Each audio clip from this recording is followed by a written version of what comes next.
এটা কি মুথের বাড়ি? না, এটা মধুর বাড়ি না। আপনার তো চিনলাম না।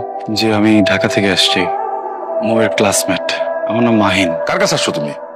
মোর কাছে, তাই না? মোর সাথে তোমার দেখা হইব না, যাও তুমি। তুমি যেখান থেকে আসছো সেখানে চলে যাও তো বাবা, যাও যাও। মৌ নাই। নাই মানে? মৌ মারা গেছে। চলো ভিতরে চলো।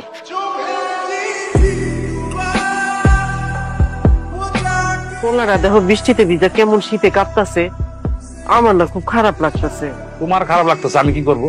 একটা মেয়ে মারা গেছে, শোনার পরে বেহায়ের উপরে দাঁড়ায় আছে। একটা কাজ করো না, একটা গামছা নিয়ে যাও, গা হাত পা মুইসা একটা ছাতা দিয়ে ওরে বিদায় করে দাও। এই, তুমি কি পাগল হয়ে গেছে? এই বৃষ্টিতে দাঁড়া দাঁড়া ভিজলে কি তোমার কাছে মৌ চলে আসবে? তুমি মৌরে পায়ে যাবা? ও বুঝছি। এই ধরো, এই 500 টাকা রাখো রাখো, আপনি ধরো। বাজারের পাশে বাস স্ট্যান্ড আছে, সেখানে যাও গিয়ে গাড়ি তুই টাকা চলে যাও। মোর কি হয়েছিল? মৌর কি হয়েছিল সেটা আমারও জিজ্ঞেস করতেছো কেন? মৌরে যা জিজ্ঞেস করো। আপনি আমাকে বলবেন মোর খবরটা কোথায়?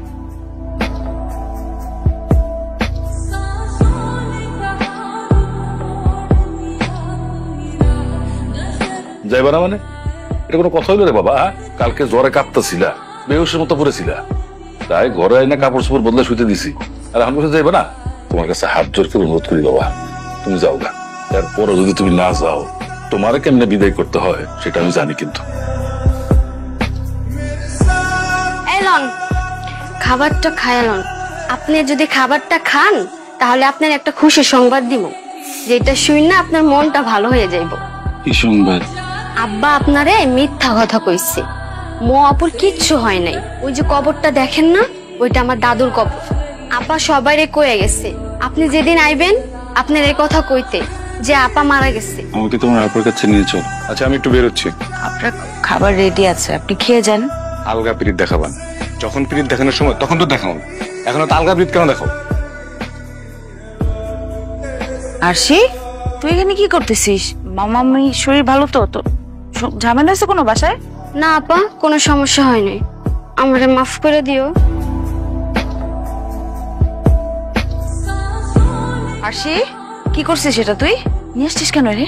কতবার বুঝায় বলছি না, কি বলছি আর কি করলি? নিয়ে যা এখান থেকে, তাড়াতাড়ি নিয়ে যা। আমি জোর করছি, তোমার সাথে একটু কথা ছিল। হ্যাঁ, তুমি এখান থেকে চলে যাও। কেন করছো এমন?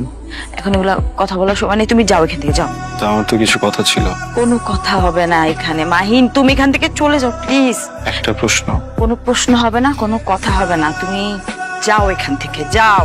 আমি উত্তর না নিয়ে যাবো না। ঠিক আছে, থাকো।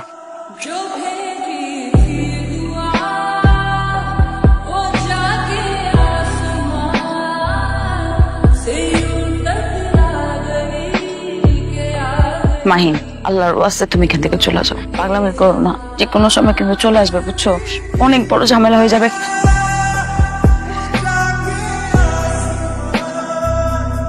কি নাম তোমার? মৌ। সুন্দর। তুমি তো অনেক লক্ষ্মী, শান্ত, সুন্দর, এই জন্য তোমাকে ভালো লাগছে।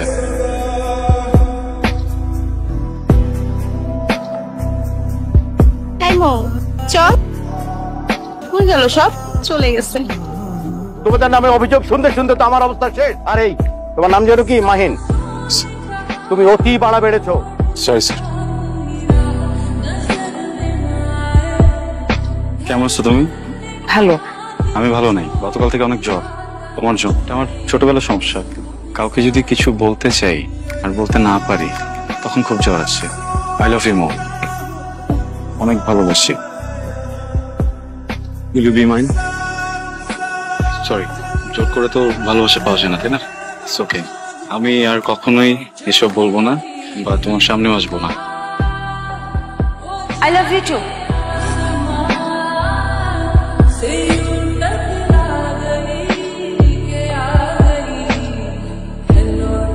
তুমি প্রমিস করো যে তুমি আর কখনো কোনো মারামারি, গ্যাঞ্জাম, কোনো ঝামেলার মুখে যাবে না। প্রমিস করো। যদি প্রয়োজন পড়ে? প্রয়োজন পড়লেও না।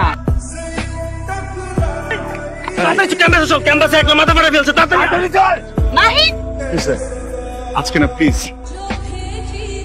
আঙ্কেল, মাহিনের সাথে তো আসলে যোগাযোগ করতে পারছি না। ওর শরীরের কি অবস্থা এখন? মাহিনের শরীরের খোঁজ তোমার আর না নিলেও চলবে। তোমাদের মতো মেয়েকে আমি খুব ভালো করে চিনি। তোমাদের একটাই টার্গেট থাকে যে ঢাকায় এসে একটা বড় লোকের ছেলেকে যে কোনো ভাবে হোক পটানো, তারপর Thailand, Singapore, Europe, America, Dubai. তোমাদের মতন মেয়েদের জীবনের লক্ষ্য তো একটাই, টাকা। তুমি গ্রাম থেকে উঠে এসে আমার ছেলেকে তুমি পটিয়ে ফেলবে, আর আমি বুঝবো না তোমার উদ্দেশ্য। Very sad. বাইরে আমার 4টি পালা কুকুর দাঁড়িয়ে আছে, তুমি যদি ওদের খাবার হতে না চাও তাহলে আজ এক্ষুনি তুমি শহর ছেড়ে চলে যাবে। আর কখনো তুমি মাহিনের সাথে যোগাযোগ করার চেষ্টা করবে না। যদি করো তাহলে শুধু তুমি না, তোমার জ্ঞাতি গোষ্ঠী সহ, তোমার মামার বাড়ির সবাইকে সহ একদম মাটির 3 হাত নিচে আমি গেড়ে দেব। উপস্থিত মুরব্বী আমরা, আপনারা তো সবই শুনলেন, সবই জানলেন, আর ওরা শাস্তি তো দেওয়া হয়েছে অনেক। আমি বলতে চাইছিলাম কি, বাইরের মানুষ, এবার ওরা আমরা বিদায় করে দিই, ছেড়ে দিই ওরা। আমার আপনি এটা কি কইতেছেন? তো ওরা সাহস আমার বাড়িতে ঢুকে আমার বইয়ের লাগে যাতা খুশি করবো, ওরে আমি কাইটটা গাঙে ভাষায় দেবো। ওর গায়ে কোনো হাত দিবেন না। আমার যত খুশি মারেন, কোনো অসুবিধা নেই, কিন্তু ওর গায়ে কোনো হাত দিবেন না। আমার কথা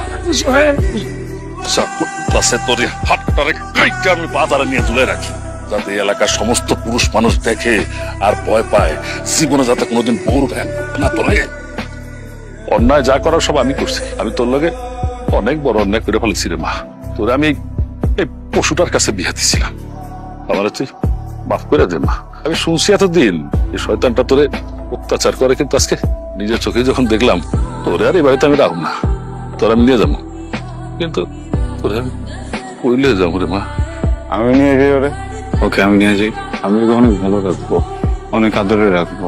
কোনোদিন এমন কিছু করবো না যেটা তো কষ্ট পায়। কোনোদিন ওর দিকে কড়া চোখে তাকাবো না। মানুষটা তো আমারই, কিভাবে যেন আমার কাছ থেকে অনেক দূরে চলে আসছে। আমার মানুষটাকে আমার কাছে ফিরে দেন না প্লিজ। ভুল করতেছো, এখন আবেগে বলতেছো নিয়ে যাবা, কিন্তু মাইয়া তো আমার বিবাহিতা। 2 দিন পরে যখন তোমার কথাটা মনে পড়বো, তখন যে তুমিও পশুটার মতো লাগে আচরণ করবো না, তার কি গ্যারান্টি আছে? আপনি ওকে আরো 100টা বিয়ে দেন, আমি তখন ওকে এইভাবেই ভালোবাসবো। আমি না ওকে কোনো স্বার্থে ভালোবাসি নেই। আমি ওকে ভালোবাসি কারণ আমি ওকে ভালোবাসি। আমার প্রথম ভালোবাসা, একবার ওকে হারাইছি, আরেকবার ওকে হারাইতে পারবো না। ঠিক আছে, এত যখন ওরা ভালোবাসো, যদি ওরা সুখে রাখতে পারো তাহলে যাও, নিয়ে যাও। নিয়ে যাও মানে কি মামা? আমার সিদ্ধান্ত কি কোনো দাম নাই মামা।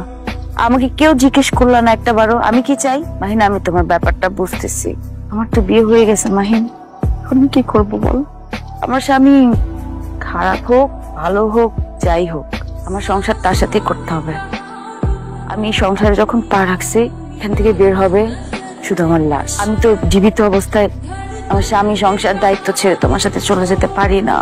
আমি অনেক অন্যায় করে ফেলছি, আমাকে মাফ করে দিন প্লিজ। আপনি আমার কাছে মাফ চান না প্লিজ। আমি কোনোভাবে এখান থেকে কোথাও যাব না, আপনি নিশ্চিন্ত থাকেন।